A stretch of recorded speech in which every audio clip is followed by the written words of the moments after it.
चरवा देते थे और गाय छोड़ देते थे। वो ग्वाला ही कहा जाता था। सैकड़ों लोगों की गाय चराता था और उसके घर में अन्न आदि जो आवश्यक सामग्री है भिजवा दी जाती थी। ना तो एक अक्षरों पढ़ा लिखा था और ना कभी उसने भगवान का नाम या कोई चर्चा सुनी थी। उसके कोई परमार्थ से संबंध ही नहीं था। बस गाय चराते थे, जंगल में रहते थे, पत्नी भोजन पहुंचा देती थी और परिवार चलाने के लिए गांव के लोग दे देते थे अन्न, क्योंकि सबकी गाय चराते थे।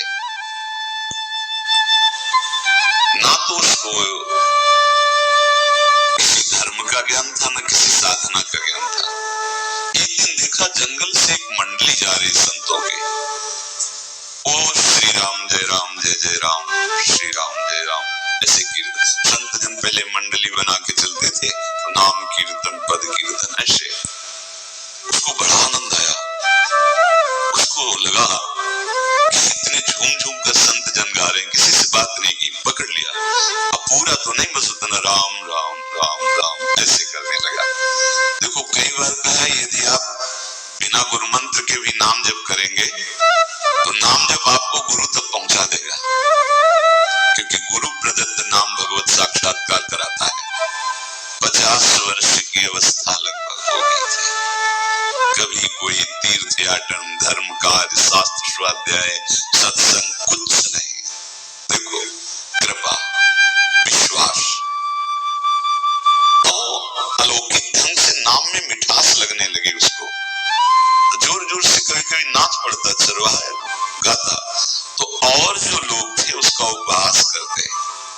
अरे नरक में भी ठौर नहीं मिलेगी, जिंदगी में कुछ पुण्य नहीं किया, ये ऐसे लोग बहुत उपहास करने वाले। ऐसे करने से क्या मिलेगा? नाम से कुछ हो जाएगा। उसने कहा हमने तो कभी सोचा ही नहीं कि कुछ होगा, तो ऐसे ही गा रहे। पर ये लोग उपहास कर रहे हैं, क्या गलत है क्या ऐसा गाना? जब तक दृढ़ ज्ञान नहीं होता तब तक माया फिसला सकती है।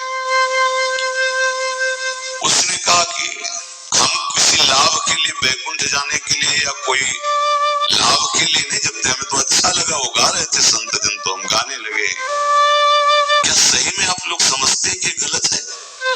उनका तुम मूर्ख हो, तुम्हारी क्या समझ में आए? और उपहास करते उसका। उसके मन में एक बात आई, कोई एक प्रमाण दे दे मुझे कि ये जो मैं संतों के मुख से सुना नाम, ये परम सत्य है, ये परम सुखकारी है, और इससे क्या वैकुंठ मिल जाएगा? कोई तो मिले मुझे। और जब किसी के हृदय में ऐसी आकांक्षा होती है तो वही मिल जाते हैं जो सबके हृदय की जानते हैं।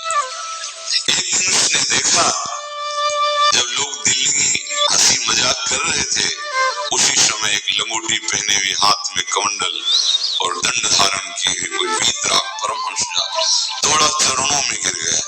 महाराज महाराज, बस एक बात आप बता दीजिए, जो हम राम राम कह रहे हैं, ये लोग उपहास करते हैं, क्या इससे हमारा कल्याण हो जाएगा, वैकुंठ मिल जाएगा? तो उन्होंने कहा बेटा, ये बहुत मंगल में भगवान का नाम है, पर हमें लगता है कि तुम्हें गुरुदेव की आवश्यकता है। यदि तुम गुरु कृपा पात्र बन जाओ तो इन उपहास करने वालों की बातें तुम्हारे मन में नहीं लगेगी और निश्चित तुम्हें भगवत साक्षात्कार हो जाएगा। तो पैर पकड़ लिया और कहा महाराज आप ही गुरु बन जाओ ना हमारे, आप ही हमें मंत्र दे दो। तो उन्होंने कहा हम तो तीर्थ यात्रा में हैं, ऐसा हम नहीं कर सकते, पर यदि तुम भगवान से प्रार्थना करोगे तो तुम्हारे कल्याण के लिए सदगुरु प्राप्त हो जाएगा। इसलिए जैसे कोई पूछते किसको सदगुरु बनाऊं, तुम कहते किसी को नहीं, पहले भगवान को मानो, श्री हरि को, जगत गुरु श्री कृष्ण को, फिर उनसे प्रार्थना करो।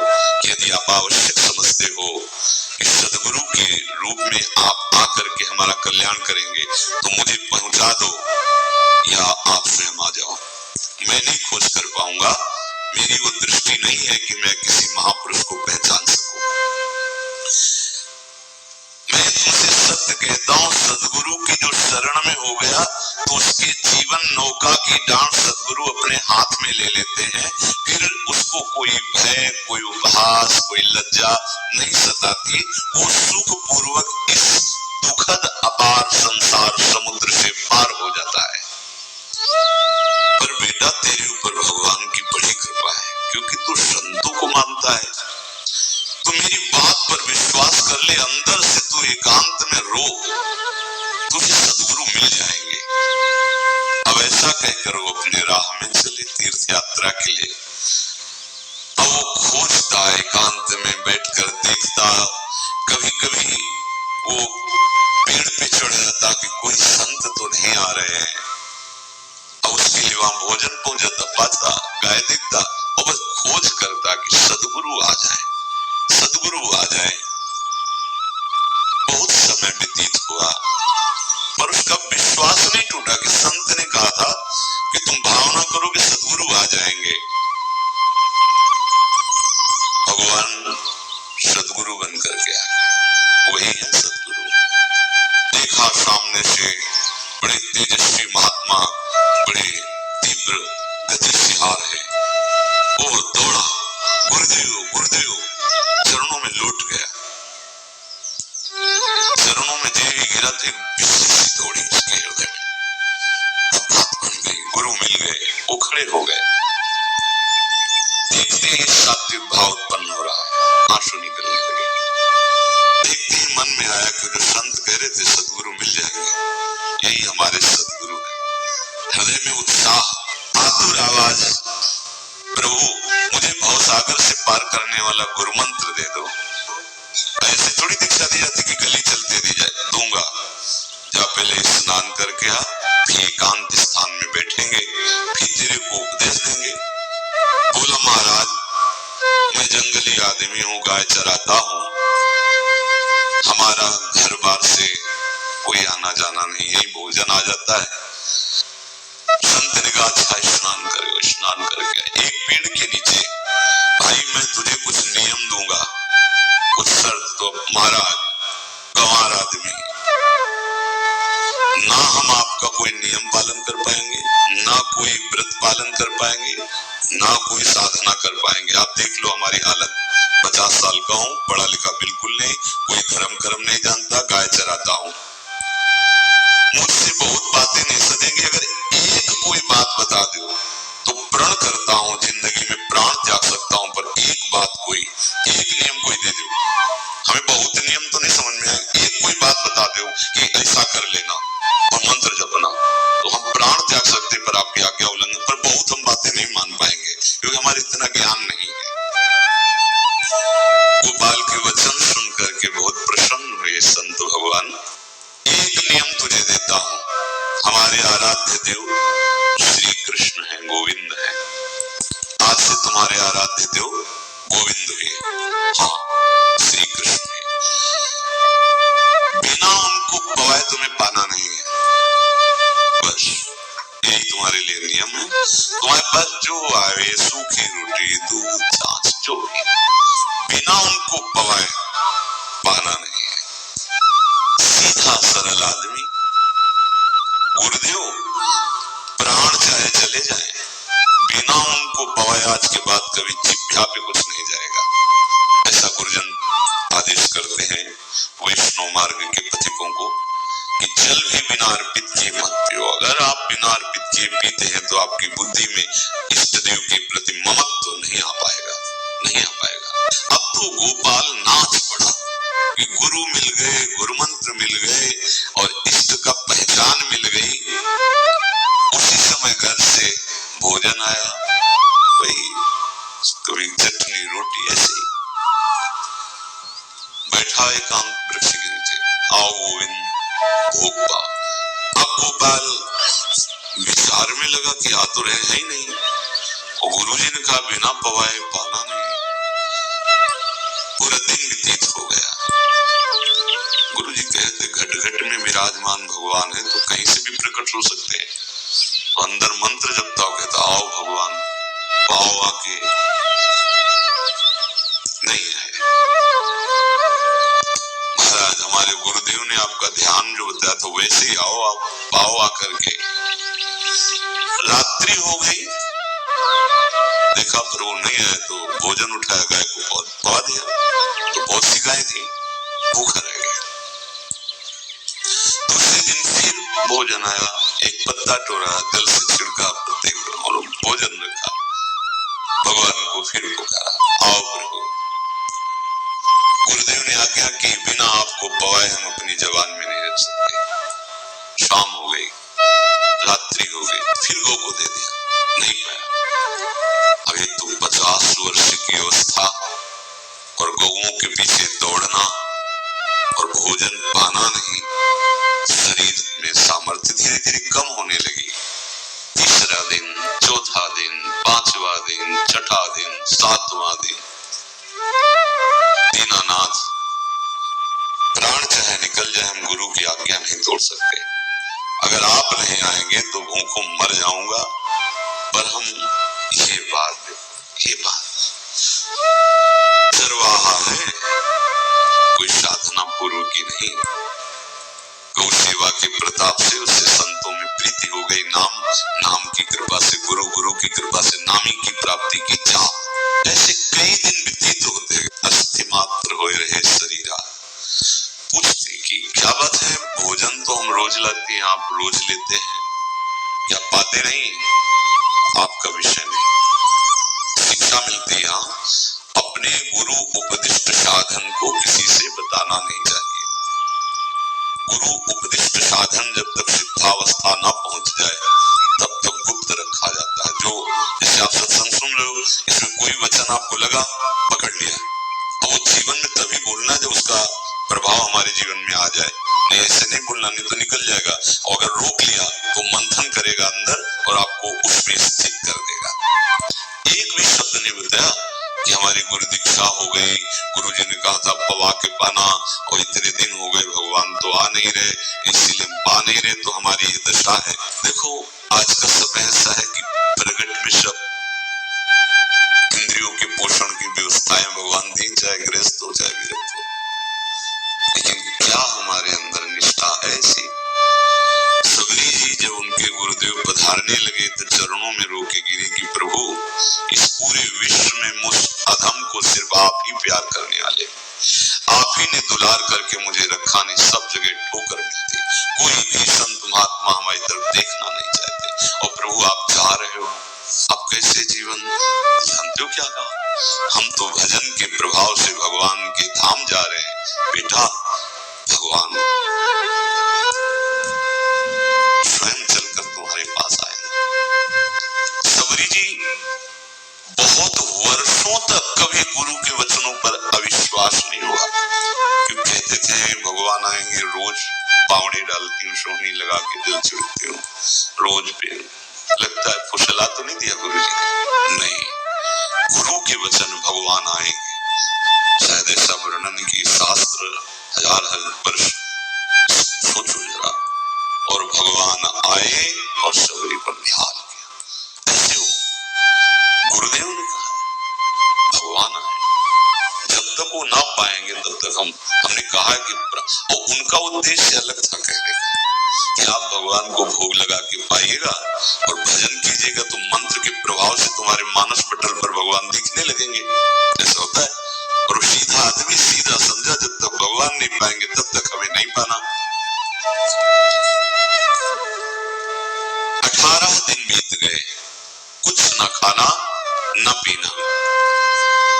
गोविंद भी देखते हैं, बाल भक्त ओम प्रकाश जी महाराज यही अपने चामुंडा के पास से उधर बहुत नामनिष्ठ महात्मा, बाल भक्तों में बहुत ही मानो प्रहलाद जी ही है। जैसे प्रहलाद जी नामनिष्ठ भगवान निष्ठ, घट घट में भगवान को देखने वाले, ऐसे श्री ओम प्रकाश जी बाल भक्त। बड़े बड़े महापुरुष गए, हरि बाबा, उड़िया बाबा, सब बस वो यही कहते हैं कि श्री कृष्ण का आदेश है।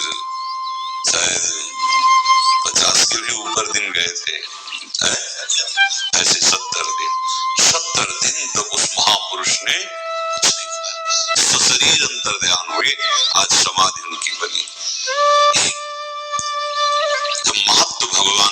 जाता है तो शरीर का महत्व नहीं। सब प्राणनाथ जब प्राणों का पोषण कर रहे हैं तो अन्न में भी तो प्राणनाथ की दी हुई शक्ति है, तो बिना अन्न के भी उनका पोषण हो रहा है। मेरे भागवती का आदेश है, मनमानी करने से नहीं, मनमानी करने में फिर मार्ग रुक जाएगा। भगवान आदेश करते हैं अपनी वाणी से, युक्ताहार विहार से उचित आहार विहार, वो तो भगवत आदेश होता है। 18 दिन बीत गए, 19वें दिन जब भोजन आया, पेट की आंतें सब सिकुड़ गई थी। वैसे 50 वर्ष के थे, आंखें धस गई थी, उठने की ताकत नहीं। पत्नी ने फिर कहा कि आप कुछ तो बताइए कि क्या आपको कोई रोग हो रहा है? आप भोजन नहीं पा रहे, मैं रुक जाऊं यही आपकी सेवा के लिए या आप घर चलिए? कोई उत्तर नहीं। आप जाइए, हम ठीक है। ऐसा फिर धीरे से पत्ता लाए, छिड़का, भगवान आओ पाओ आकर के। शाम हो गई, फिर गाय को दे दिया।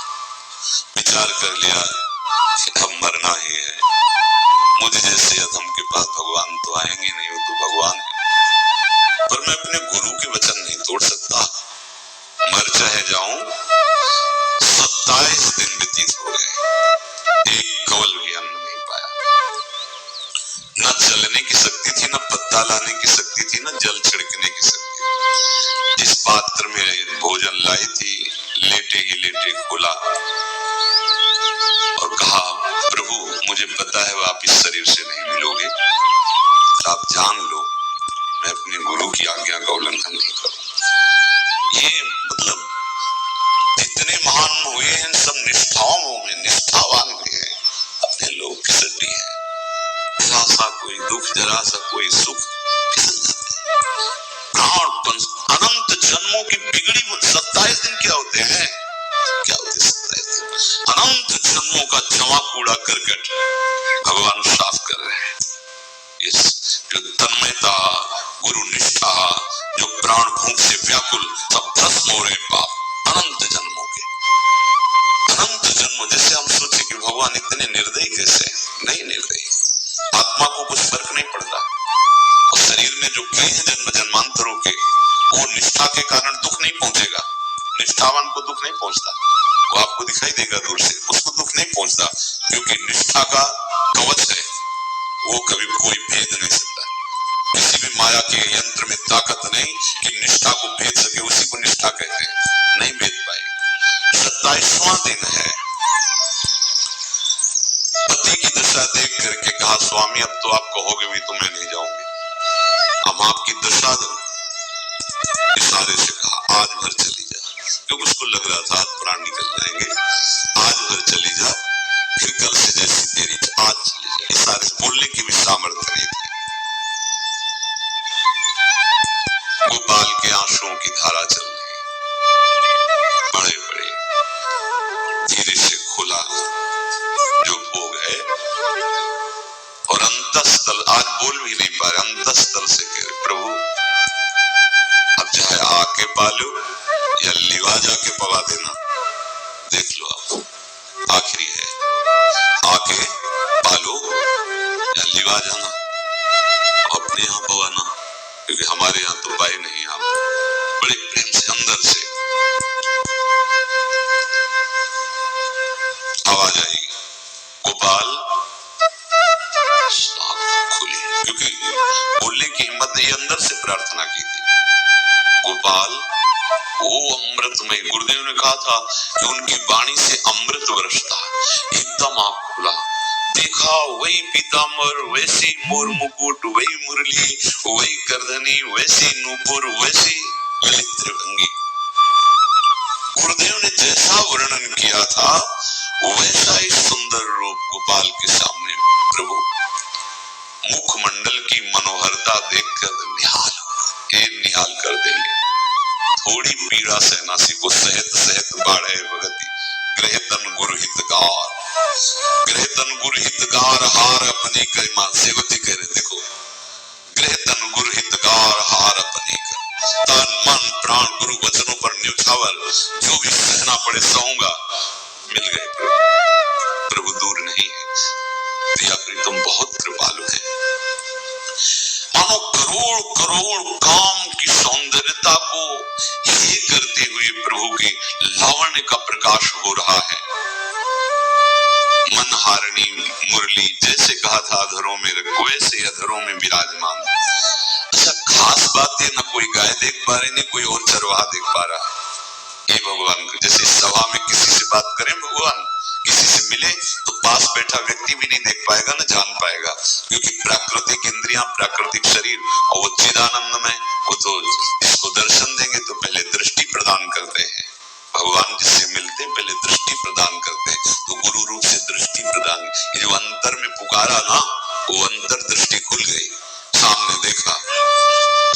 इतना सुंदर विश्व मोहिनी भगवान श्री हरि का ललित त्रिभंगी रूप, जो गोपाल की आंखें नहीं टिकी, इतना सुंदर रूप। आंखें भगवान के तेज के आगे बंद हो गई, जब भी बंद हुई तो देखा मानस पटल पर वैसे ही ललित त्रिभंगी। फिर खोला, देखा सामने भगवान मुस्कुराए, सामर्थ्य प्रदान की। देखो अर्जुन के साथ ही तो खेलते हैं भगवान सखा भाव से, लथाक रहे हैं, लेकिन भगवान का विराट स्वरूप देखने की सामर्थ्य अर्जुन में थी क्या? दिव्य दृष्टि प्रदान की। फिर भी कांप रहे थे अर्जुन जी भगवान की दिव्य दृष्टि संपन्न नेत्रों से उस विराट महिमा को देखकर कांप रहे थे अर्जुन। ये तो माधुर्य रूप प्रभु का है। उसने मानो इशारा किया प्रभु को कि हमारी सामर्थ्य में सकिल कर आ जाऊं, नजदीक आप आ जाओ। आ गए, अपना माथा प्रभु के चरणों में रखा, आंसुओं से भगवान के चरणों का प्रक्षालन कर। देखो गांव का गाय चराने वाला ग्वारा, इसको कोई धर्म कर्म का ज्ञान नहीं, कोई भक्ति का ज्ञान नहीं, कोई शास्त्र का ज्ञान नहीं। भगवान ने फिर उसको उठाया और अपने हृदय से लगाया, अष्ट पुष्ट स्वस्थ सब, अंतर बाहर पूर्ण, कोई पीड़ा नहीं, कोई दुख नहीं, बिल्कुल तेजस्वी स्वरूप। भगवान की स्पर्श की महान सामर्थ्य है। बाली ने बहुत मारा ना सुग्रीव को, तो कर पर साथ सुग्रीव शरीर, इस पर सारी पीड़ा गई। भगवान अमृत सावी है, भगवान दिव्य चिदानंद भाव देने वाले हैं। अब तो सुरमुनि वांछित प्रभु की छाती से लपटा है। ये ऐसा ना सोचो कि कहानियां हैं, ये सत्य विषय आप भी प्राप्त कर सकते हैं। इसी के लिए रोज सत्संग होता है। जो भगवान से लिपट कर छाती में अश्रु की बूंदे, वो भगवान ही तामाम प्रपद्यन्ते, भगवान की अश्रुओं से गोपाल का अभिषेक होगा। मानो सुदामा मिलन हो रहा है जैसे। भगवान को दैन्य बहुत प्रिय है। तभी भाई जी महाराज कहते हैं पद में कि बुद्धिहीन बना दो हे भगवान, हमें बुद्धिहीन बना दो। ये जो बहुत बुद्धि चलती है ना, इसके लिए दौड़ भाग है। नहीं, सीधे प्रभु हमारे हैं, हम प्रभु के हैं। नाम जप आश्रय भगवत प्राप्ति निश्चित। भगवान बोले, प्यारे गोपाल अब तो रो मत, देख मैं तेरे प्रेम में पकी हुई है जो सूखी रोटियां हैं अभी पाता हूं। और भगवान बैठ गए और उसके घर की जो रोटी थी उसे। देखो मुझे त्रिभुवन का कोई भी भोग प्रसन्न नहीं कर सकता गोपाल, मुझे त्रिभुवन का कोई भोग प्रसन्न नहीं कर सकता। इस बात को समझो। जिनको ये भ्रम हो कि हम अधर्म से कमा के 56 भोग लगा के प्रभु को प्रसन्न कर लेंगे, तो ये बात सुनो। मेरे मुझे त्रिभुवन का कोई भोग प्रसन्न नहीं कर सकता। मैं ऐसे ही अन्न की चाह रखता हूं। भगवान की वजह जैसे दुर्योधन का महल का सब वैभव त्याग के, स्वागत ठुकरा के और विदुरानी जी के हाथ का छिलका पाया। मैं ऐसे ही अन्न की चाह रखता हूं। भगवान के बलिहारी। कभी प्यार से एकांत में रोक इनको पवाना सीखो। भले आप इतनी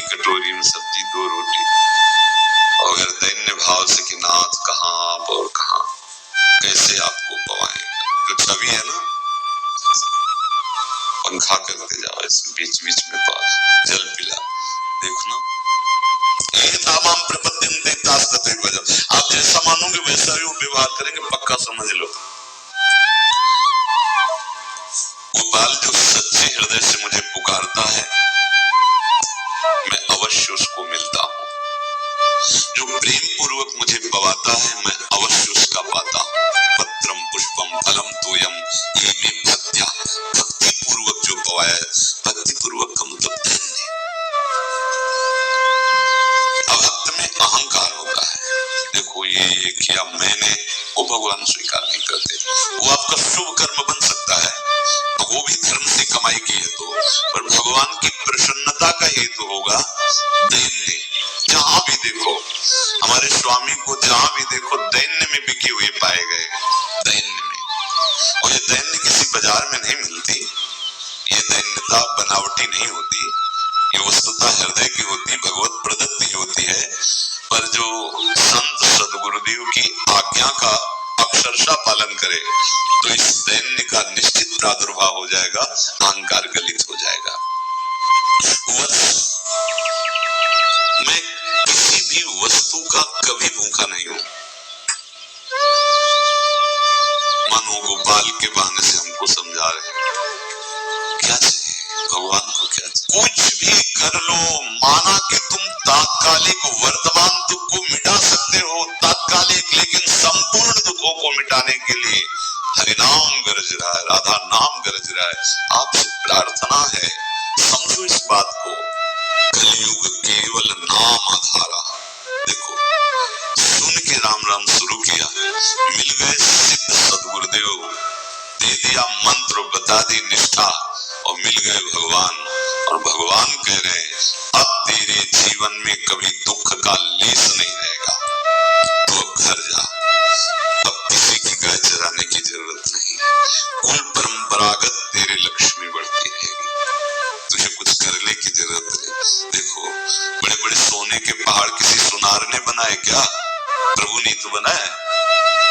भगवान हंसते हंसते समझ नहीं पाए और अंतर्धान हो गए। अभी गोपाल कुछ अपने मन भर के देख नहीं पाया था, कह नहीं पाया था, भगवान अंतर्धान हो गए। अब तो चिल्ला चिल्ला के रोने लगा और विवश होके आंख मूंदी तो देखा उसके मानस पटल पर साए। अब तो राजी हो गया कि मेरे प्रभु ऐसी जगह विराजमान हो गए, कोई देख नहीं पाएगा, हम रोज बात करेंगे, रोज दर्शन करेंगे। नारायण या गौर श्याम को हृदय निकुंज बसाइए। इसलिए धैर्य धारण करके कितना भी कष्ट हो अब पीछे मत हटो, फिसलो मत। माया अपने पार्षदों को भेजेगी। प्रभु का चिंतन छूटे वो कुछ भी स्वीकार नहीं। प्रभु का चिंतन होते हुए जो हो रहा है उनका सृष्टि का कार्य है, जो जो जिसको सेवा दी हो रहा है। हमारा प्रभु का